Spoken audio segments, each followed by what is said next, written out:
Welcome back to another video on my channel. Here is today's design. Let me show you how I did it.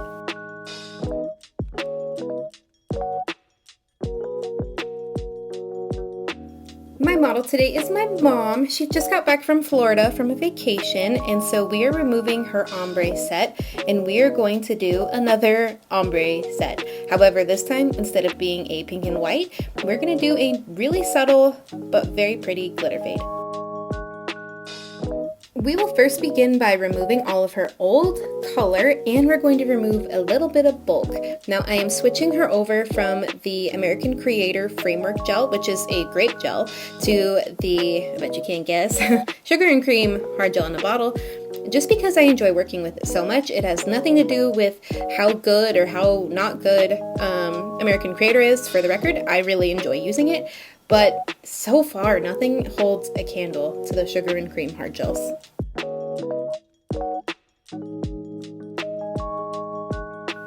Now that we've removed a lot of the bulk, we're going to go in and blend the regrowth area. So I'm doing this to push back the cuticles as well as prep a little bit. However, I am not applying any pressure because we don't want any rings of fire.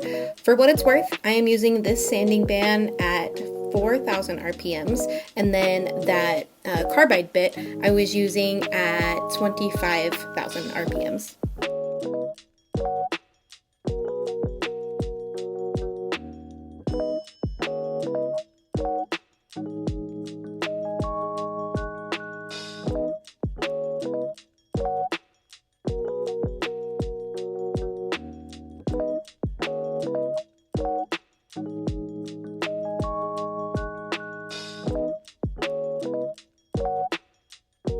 Now we are using my Flame size 21 from Polished Pinkies. I recommend getting quality diamond bits because the main difference, if you didn't know, a lot of diamond bits that you purchase that are really inexpensive on Amazon, they actually use metal rather than actual diamond particles, so they're very abrasive and they're actually very damaging, plus they don't do a great job. If you get a quality diamond bit, you will never ever go back.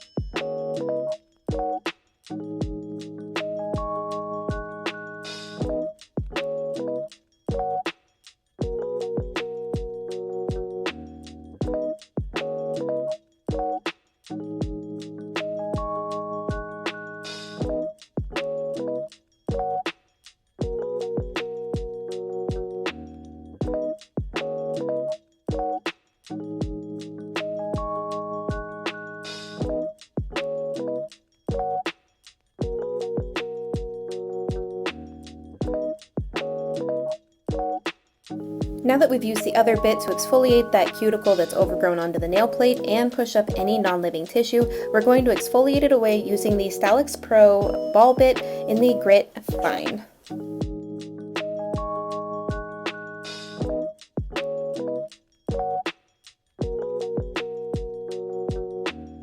I like to refine my shaping before adding more product. I feel that this saves time and creates an overall cleaner look.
She did break this nail while she was on vacation, so we are going to be using a form to sculpt out a new free edge for her.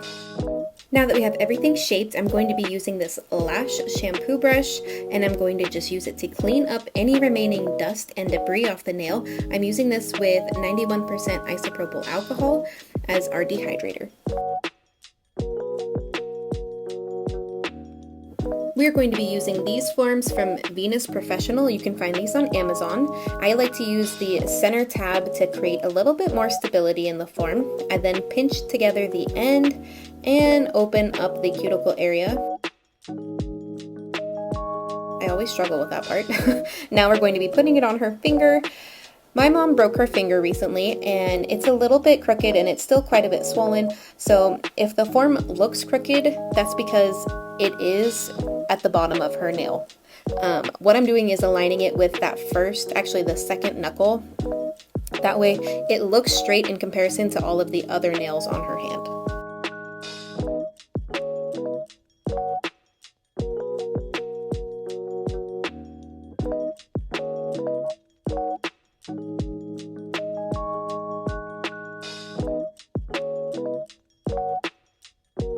We're going to be using Young Nails Protein Bond today. I find that this primer in particular works well with just about every system I've tried it with. Now that we have her nail prepped, we have it bonded, and we have our form placed, we are going to build up her free edge using the color Sweetheart. And this worked out very, very well. I was pleasantly surprised with how easy this was using this particular product.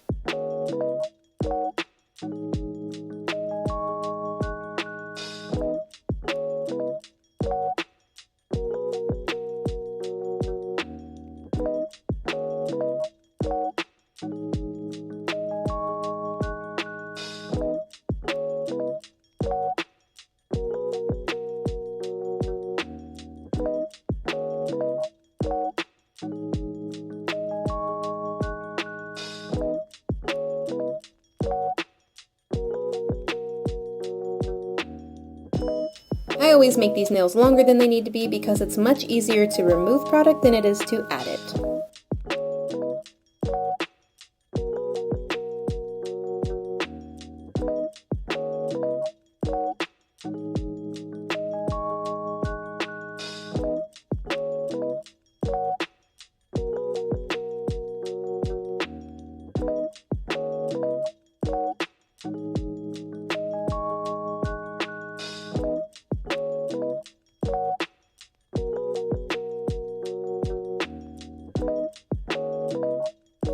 Now we're going to go in and use our protein bond on all the rest of the nails. If you're looking at her nail plate and wondering, what's going on there? Why are there so many different colors? That's because we've used different colored products in the past, and as long as we can file it thin, there's no need to remove any product that is still adhered to the nail plate, as long as we are going to be covering it with another opaque product. So it's not lifting and it's not any damage. So we went ahead and we base coated using this same Sweetheart product, and now I'm going in and I'm applying that bigger building bead of gel just to give us our strength and our structure.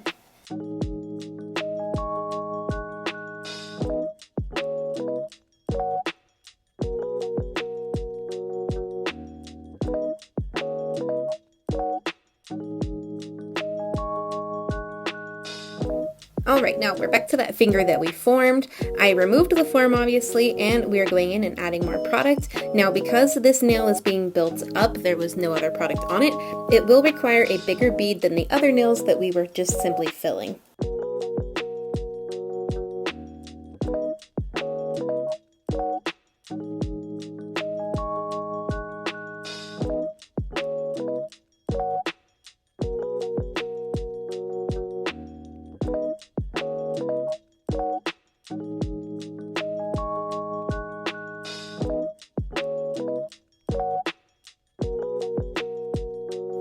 Once you're happy with where the product is on your nail, you'll want to flip it over and allow gravity to create the perfect apex for you.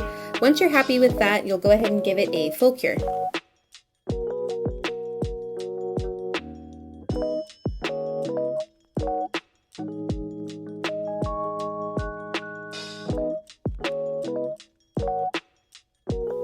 after a full cure, it's time to add our color. So we are using the color Bronzer from Macart.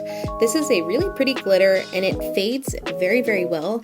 It actually has kind of a glowy, almost like, I don't know, jelly base to it. So it fades really well and it has a lot of pigmentation.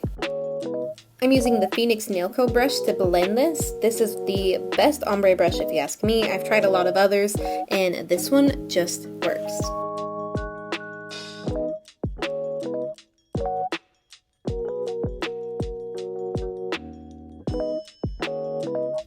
I'm using my favorite Coupa top coat. We're going to seal these nails in and then we're going to leave that index finger that we built out to be filed still because it's a little long and it's a little too thick for my liking.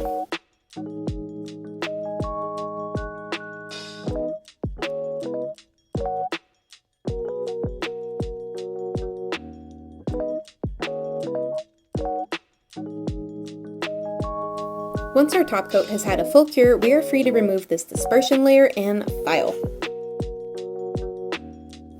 I always like to get a rough outline before I start going in and really debulking, so what I'm doing is I'm filing the free edge, the sidewalls, and the lower arches just so that I can have a very clear picture of what the nail should look like when it's done. Then I will go in and use this same file. I will use the 180 side of this file in order to remove the bulk across the top of the nail. By turning the nail this way, you can actually see it from your client's point of view. So what you may perceive as a straight and level free edge may actually not look like it to them. So if you've ever had a client that's like, hey, this nail looks wonky, this could be why.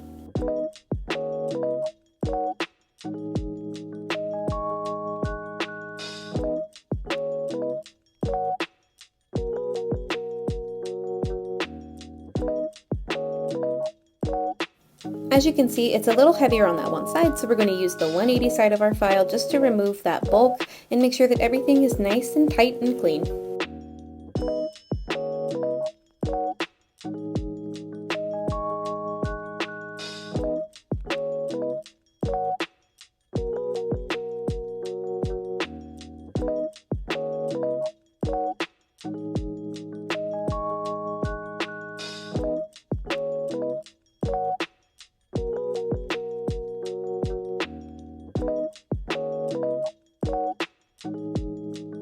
For my models that don't have any emotional attachment to their natural nail underneath their enhancement, I'm going to use this small cone bit. I have it linked in my Amazon storefront.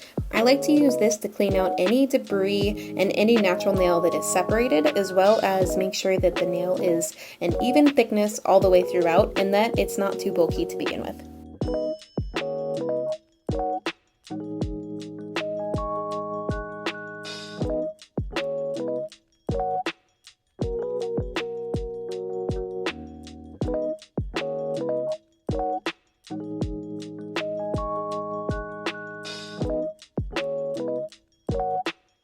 And here's the final look. Let me know what you think, if you liked it, if you enjoyed today's video. It's a little bit longer than we normally do.